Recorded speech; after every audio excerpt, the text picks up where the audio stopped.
Hey everybody, Crab and Cask here with you. Hey, we're going to go through this quickly because I got a lot of video I want to show you. This is on a two-shooter theory with the Alex Murdaugh trial. I'm going to show you and talk to you about 10 different people, some of them which have nothing to do with this trial, and some of them have everything to do with this trial, have said there are two shooters or two-shooter possibility, that Alex Murdaugh could not have done it by himself, and that there was two shooters. Now, this is huge evidence, but I'm going to let you listen to it yourself, and then I'm going to come back and talk to you about it, and we're going to tie this thing together, as I always do, with a pretty little bow at the end when you hear Buster Murdaugh and his interview, and we'll just see about this whole thing, right? See you soon.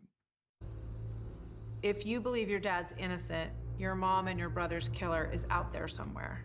That's what I believe. Would he get someone else to do it? No, ma'am. Within that line. Could someone have been a lookout there? They went there to kill Paul, and that's the lookout. Maggie surprised them. They thought she was gone. Have no idea. Reasonable though, right? Right? Have no idea. I wasn't there. I know you weren't there, but none of us were there. We're trying to figure out what happened that night. And clearly, one reasonable explanation is two shooters. One explanation. One. Right, and a number of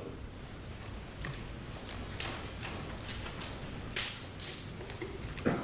I'd like to offer this into evidence. And as I sit here today, that I believe that boat wreck is the reason why Pawpaw and Maggie were killed.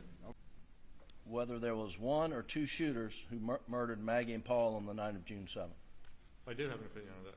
And what's your opinion? My opinion is the totality of the evidence is more suggestive of a two-shooter scenario. All of that activity was in direct alignment with the shooter. And so I think minimally, that shooter is getting covered with this material, getting more or less the shock wave of that effect, and more than likely getting hit with at least something that could have done injury, a bone fragment and or a pellet fragment. And we've also heard some, as we mentioned earlier, some forensic experts come out here and say, the Maggie shooter was probably a foot shorter than Alec, and there's a lot going on at the crime scene, and there's a good possibility that it was more than one shooter. Move today. So they show the crime scene photos, and, obviously that's going to have impact because you see all the blood and how close the bodies were. The defense offers up the following theory. The bodies are close together because they were shot at the same time. And that's because if one shooter had done it, the other person would have run away. And the fact that they were both shot in such close proximity shows that it had to be two people to do this. It couldn't be just one. Mark Garagos, why does that help Alex Murdaugh? Shooter theory. Can you exclude two shooters? I cannot include or exclude two shooters. Agency, but it's the incident with the Smith family. You familiar with what I'm talking about? I am. Say it again, please. I missed the that. Smith family. Okay. The boy that I got out. I got it. I mean, it is.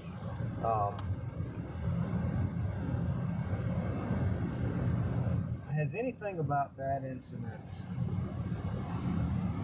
come into play in terms of threats, in terms of your thoughts on this incident, in terms of in any faction? Is there any part of that?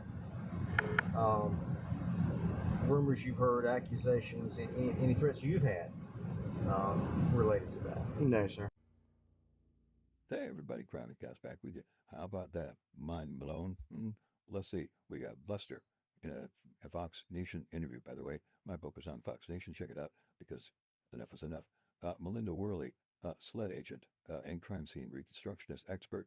She says possibility of two shooters is there. Ronnie Palmbeck, who was the director of the Wisconsin State Laboratory, crime scene expert.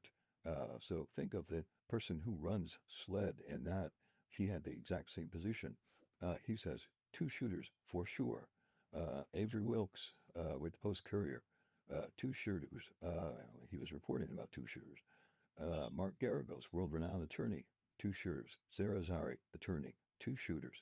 Kenny Kinsey, the Kenny Kinsey for the state, two shooters. Can't exclude them. And let's all tie it in a bow with Buster. All right. Before we do that, let's do that. We're going to tie it in a bow with Buster and Stephen Smith and SLED 3 days after the murders asking Buster about Stephen Smith. Oh, wow. Could it be? Maybe? Interesting, isn't it? Read my book.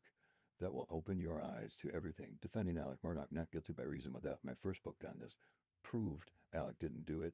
I saw the Alec Murdaugh case. Feel free to go blow holes in it all you want. You can't. And number 10, go to my website, crimeandcast.com. Thomas Haynes, a retired investigator from the National Medical Examiner, says he has asked everybody. He's been doing this for 30 years. He has gone through hundreds of crime scenes, gone through death penalties with people. Never in his life and never in anybody else's life have they seen anybody in a murder use two guns. You even saw Chris Cuomo talk about the direction of where they were, that it had to be two guns and two shooters. Come on, people, put this together. Why do you keep listening to stupid people? Look at the evidence. Stop listening to the state. You of all people, don't believe anything the government tells you, and you believe everything the government is telling you because you hate this guy. I hate this guy too, but I'm looking at the evidence, and the evidence doesn't prove it at all. Come on, grab a gas cow.